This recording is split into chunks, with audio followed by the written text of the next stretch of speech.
Hi. On Thursday the 16th of July, we had the third SVG Europe Women Virtual event. We were talking about back to work, what the new normal is really like in live sport production. Our guests were Kasia Humska, Media Pro Production Coordinator, talking about La Liga's return. We also had Sky Sports News Production Manager Victoria Rudling on horse racing at Royal Ascot in the UK, and Telegenic Unit Manager Chrissy Collins talking about the return of the Premier League football season for BT Sport, BBC Sport and Amazon. This is what we spoke about. At home, all log in via the vMix call, and then they can control various elements. So you can build a panel, which is amazing. A lot of you, if you've got automated galleries, probably are used to that, but this is completely not involving an automated gallery. So obviously Sports News is still on air, but there was a load of other content that they could produce. So they did the football show. I sent out, my Amazon account sent out a lot of ring lights and things like that for stands, for the reporters, and you know, all the guests like Gary Neville and things to kind of make sure it was lit nice, and then iPhones and then just the earpods. And what we did is just created this thing which meant we could, vMix basically means that it is exactly like a gallery. You can roll VTs in, it sorts its own IFB out and everything. So then I did a lot of training sessions to roll that out quickly and get it up and running. And it's worked really well. We're still on it now. We still do quite a few shows for it. And then that's the kind of the live element of it. And then the unlive element of it is we do a lot of vodcasts on it. So a lot of content has been produced for it. So both golf, cricket, all across the sports. They've done all their pre-records there. And I've even done stuff for NBC as well as our partners in the States and Sky Cinema. So it's worked very well for us. We've done a free trial with it. And now we're just starting to buy the licenses to roll it out because lockdown has continued. Excellent, cool, thanks. And next question is for Chrissy. So you were furloughed at the beginning of lockdown, and during that time Telegenic had been working with BT Sport to create the EMG UK Rock. So for those of you that don't know, Telegenic and CTVOB are the UK arms of Euromedia Group, EMG. So that's why I'm going to be talking about EMG a lot. The EMG UK Rock was created to help companies like BT Sport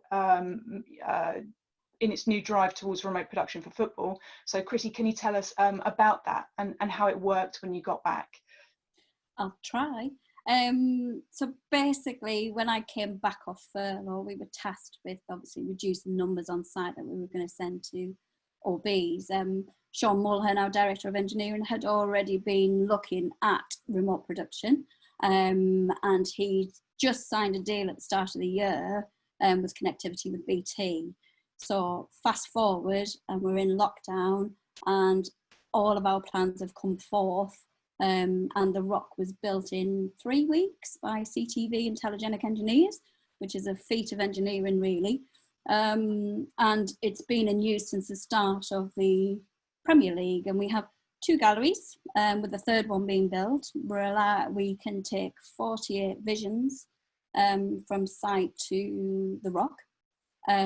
We are currently using remote surface production, which has allowed us to move the director, the vision mixer, all the EVS operators to Telegenic in our Unit 4, which is where the Rock is being built. And yeah, it's been a great success, and it's allowed us to make sure that everybody on site is safe, and we've reduced our footfall on site, which means that we can manage the people that are working in the OB units, which is the big metal box. How do you socially distance in a big metal box? I'd say I think the production teams have loved working there because they've been able to get home every night, put their kids to bed and feel safe, because you know it's all one-way systemed, it's all cleaned down on an evening. It's a very controlled environment for everybody to work in. Fab. Okay, cool, thank you. And Kasia, what happened to you during lockdown? Well, actually, the lockdown found us in the middle of a lot of work related to El Clásico. We were just making this Real Madrid-Barcelona game. Speaking of coronavirus, because of course it was already emerging, we actually had a game which was on March 10th. It was like the first kind of a warm-up of what football matches could be coronavirus times. So of course, when it first arrived, when the lockdown arrived, the situation in Spain was very uncertain because, of course, here this situation was very clear in Spain. But La Liga had it very clear that La Liga had to come back. The football matches had to finish the season. So straight away, options and a kind of a brainstorming got into the game, thinking about how this new football can be. We were thinking about different solutions, such as false public installed in stands or tarps covering the stands. Of course, eliminating the perception of empty stands from the match itself was on the table. So finally we got to this solution of getting a virtual public and virtual sound as well into the game, apart of course of the virtual press conferences and so on. So this new scenario, it took us a few weeks to get this scenario, and once we had it defined and the calendar was already confirmed, to do all the site visits in order to modify the camera positions, which left the ground to get into the stands and get a perception a little bit more of the game, less of the stands, just to limit the vision of empty stadiums within the transmission. Okay, cool. And next I want to look at the preparation that the three of you were involved in for these areas that, these live sport areas you're working on. So sticking with you, Kasia, you were just talking about basically Viz Arena, so you helped roll that out. Virtual crowds. Why did how did that work, and why did La Liga decide to go for virtual crowds? Because I know it was probably one of the only leagues to try that.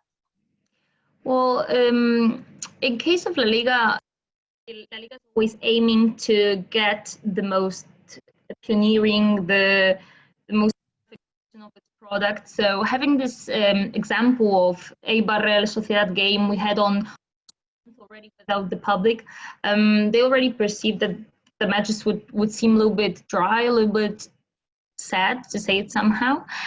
So they were searching for a good solution that could permit to have it in all the stadiums, and going for Viz Arena actually was very challenging.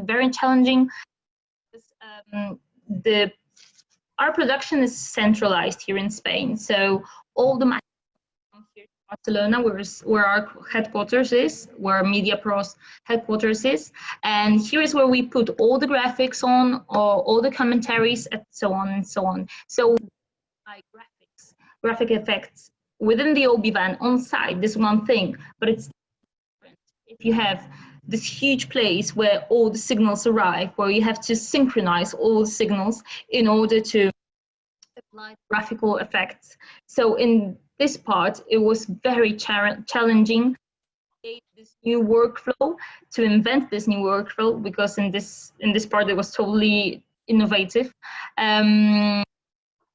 We've managed, and somehow we optimized our resources, getting at least 9-10 matches in each round with the virtual public. We had our graphic design for 2 weeks, preparing all the 3D models of the stadiums, because each stadium had their own model of the public.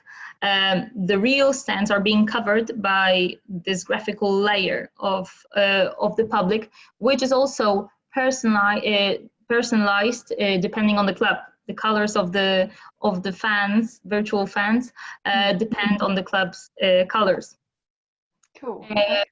Yes, all this part that was completed by as we've introduced the EA Sports FIFA audio within the transmission, which comes from previous seasons where we were providing these real audio to this game.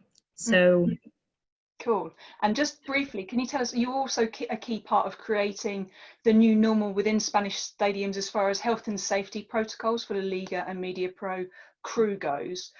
What did that involve? Well, La Liga had it very clear, and Media Pro had it very keeping all the workers and everyone at the stadium safe was the key to return of La Liga and return of the matches. Of course, getting just one sick with coronavirus would be disastrous for all the Liga. So first, the protocol with the clubs was created that involved disinfection protocols, creating different zones of access with very restricted norms, such as green zone where the players can be, where only very few people could go in, which was the rest of the stadium, and red zone where the TV compound was, which was like totally limited also for the workers, and where everyone would have to have a special tests of COVID, PCRs, and the quick tests in order to ensure that anyone that would get any near to the stadium would be free of coronavirus. On our side, on Media Pro side, we also had all the PPEs, including the masks and so on, protective screens within the OB vans. We are still having healthcare personnel on the stadiums, measuring our temperature and making sure that everything is going correctly. Smoothly. Cool. Thank you. And next question to Chrissy. So on the preparation side, you worked with fellow EMG company CTVOB on planning staff on location, and you also had to plan all the BT Sport, BBC Sport and Amazon live games for Premier League, which sounds very hectic. What was all of that like for you? To be honest, it's been absolutely manic, and we're still in the midst of it. We've had some great teams actually. So I've worked quite closely with Peter De Kock, because Match of the Day OBs that would have been BBC Sport have been live on BT. But BT wanted them in HDR. So obviously we then brought in the big white trucks to be able to do that, but worked along CTV because it's their contract. But we uplifted, say, to produce and provide part of the staffing. So I've worked really closely with Peter. And as a group of companies with BRF and ACS, we've been able to maximise use of bringing guys off furlough to therefore work on the outside broadcast, meaning that we can control who's on side and control our staff and our welfare facilities for those staff. Cool. Okay, and last one for Tor on this bit. So you were responsible for all the feeds and crew at this year's Royal Ascot for Sky Racing. Can you tell us about the preparation involved for you to do that job? Yeah, I mean, we worked very closely with Ascot, who were really keen to put the event on, as were the British Horse Association. And actually the British Horse Association had a really great COVID in place in sort of their preparation, which I think is kind of across the board now in terms of your temperature checking and doing the compliance form before you get on site. And then it was just managing expectations from Sky side in terms of the producers and not having a director on site and doing it as a remote production. It's something Sky Racing do quite a lot, but hadn't done on this scale. And obviously Royal Ascot being a sort of flagship race meet for them. So again, like everyone else, making sure crew were safe, keeping the distance, especially presenters on air. I'm sure everyone's found it, if they're not sat at a desk, they sort of gravitate in together. So I had a lot of pink gaffer tape that I marked out, but as it was then 2 meters to keep everyone sort of on their markers. It was a very different Ascot, obviously no fans there, and all the jockeys wearing masks, and anyone who couldn't social distance had to wear a mask. So in terms of leading the horses around and things like that, but from a production point of view, it went very well in terms of we just did it all remote back. I mean, the only problem is we lost the last mile in terms of our feeds on the first day before the first race, and obviously no Queen, so we knew she was watching, but we had a disaster recovery plan. We had 4 mobile views with 4 feeds, so it all went out in the end, and unfortunately we had bad weather as well, which always adds to a great OB. But it was very well done. British Horse Association put a really good COVID plan in place, and they're doing another meet in another week's time. So, and racing was one of the first sports to come back, so it was kind of a well-oiled process for the jockeys and the people working on site. Yeah, great, cool. Okay, and then next bunch of questions for you, everybody. So let's look at the big question. What is it really like on the ground, working in live broadcasts? Because it must be really strange. It must feel really odd with no fans and less staff around. Very different to how it normally is. So let's start with Chrissy. So now we've got Premier League back. You've been the unit manager on the ground for BT Sport, BBC Sport and Amazon. So what does that involve and what does it feel like? Yeah, it is strange because there's a lot of paperwork, because you're doing a client pre-COVID declaration to make sure that you're safe and being free. You're doing a stadium pre-COVID declaration. Every time you walk on site, you're having temperature checks, and you're wristbanded up so that day they know you're safe to work. And then obviously on transmission day, you have to go through that stadium process and temperature checks and wristbands. I'd say it's a lot easier to work around the stadium in the amber zones. Obviously, we're not allowed in the red zones, apart from the guys that have been COVID tested. With having no public there, you can get out and get home a lot quicker when the OB's finished. But I think it's a lot of, it's hard work trying to keep people socially distant, making sure they wear their face masks, making sure that the guys clean their workstations. We've no tea and coffee on site. We can't give the guys a brew, and that's quite hard, because obviously the tea and chat is gone. And yeah, it's difficult, but actually it's good to be back to work. And I think everybody would agree it's good to be back to work. It's good to see live sport back. And I think it's only a matter of time before some punters might be allowed back into the stadiums. Cool. Yeah, sounds fun. Yeah, be very different. And Tor, did you miss the fans? I mean, Chrissy's just mentioned fans, but did you miss the fans at Royal Ascot? How was it managing crew and feed? Is just fantastic to work at a working environment. But yeah, like Chrissy said, getting out of the car park really early, not having that hour on your day, struggling through the traffic is just much brilliant. And also for us, it was a 6-day event, so with no fans there meant we could not strike as much kit, which really helped out sort of the working way of doing it, and also just getting around. I mean, Ascot race courses, and I've done a bit of golf, is getting through the fans to get down to the OB compound, which is obviously really far away, was brilliant because it was really quick. But it did mean I did a lot of walking around. But, the tea and coffee element was a struggle because there was no confectionaries open for the public, which is what we usually rely on. And Ascot were very good at providing packed lunches, but I did end up spending nearly £500 on just tea and coffees for the crew, because there was one coffee shop open outside of Ascot, which meant I could go and get tea and coffee, but get retested to enter back in. But yeah, it's those little challenges that you take for granted that on your normal working day. Not a great thing, considering we're getting sport back on air, but yeah, it was definitely I enjoyed it without fans, I have to say. Excellent. And last one for Kasia. So what's your role now during a live La Liga match, and how different is it? Well, sincerely, we've produced so many matches. It was 235 we had to produce since 2011. Every single day we had match production, so now it seems like it's been like that forever.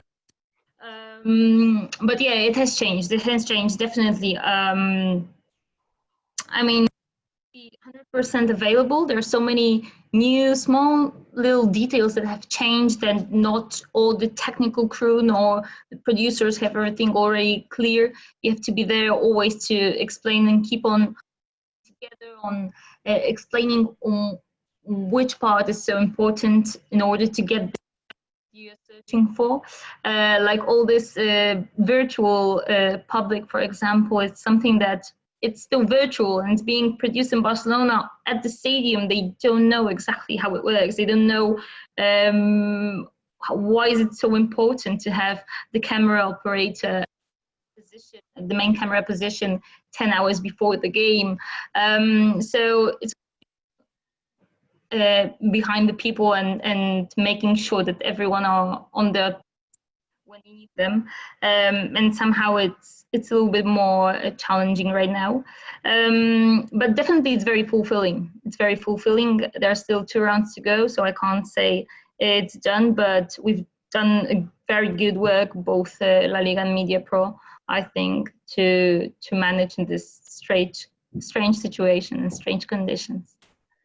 Excellent. Okay, and then last question for all of you. Just in 1 or 2 lines, can you sum up what has been or is the hardest thing you're dealing with in this kind of new normal? We'll start with Kasia, because you're on the screen.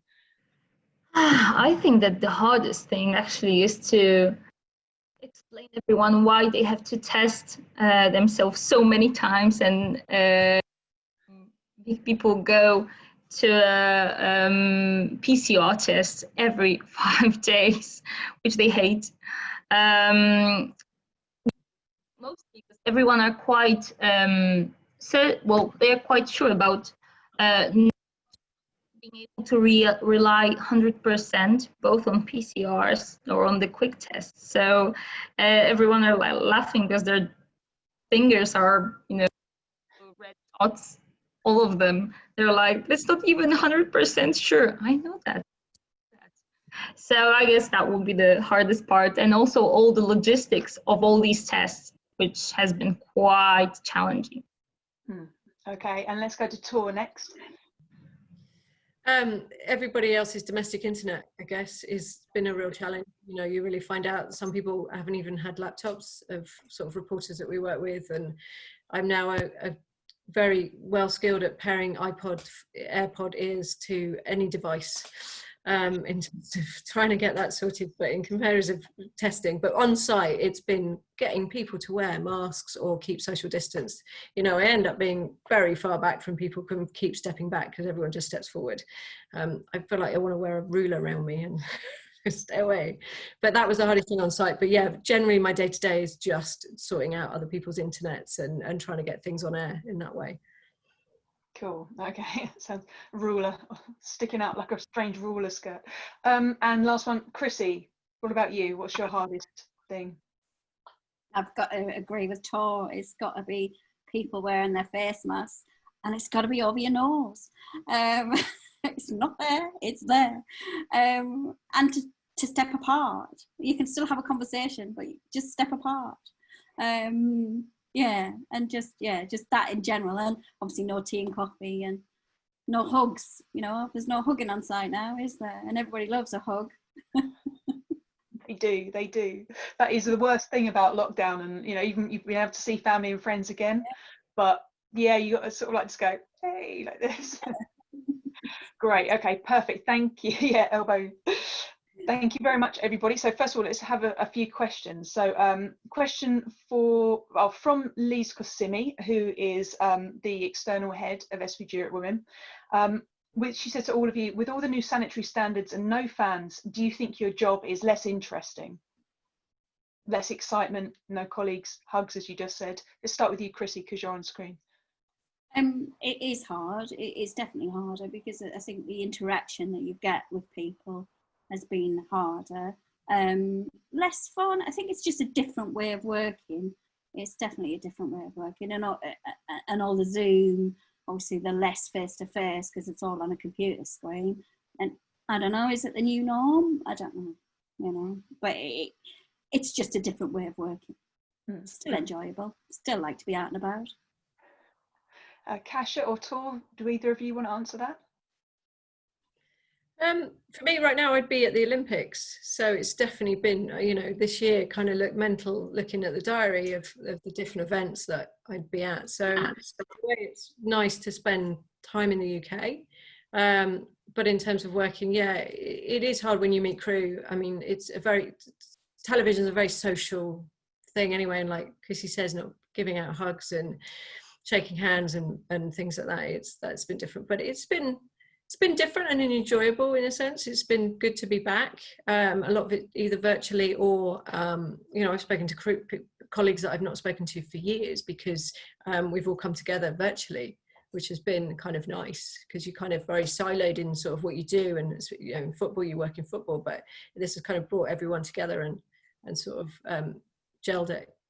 All the departments of Sky have come together to work on it. So it's been great in that respect. Cool. Okay. And while you're on screen, Vic, we've got another question for you here. So how long do you think Sky will continue with remote working? Do you think it is something they'll do more of now that it's been put into practice successfully, or do you think things will start to return back to normal once restrictions ease further?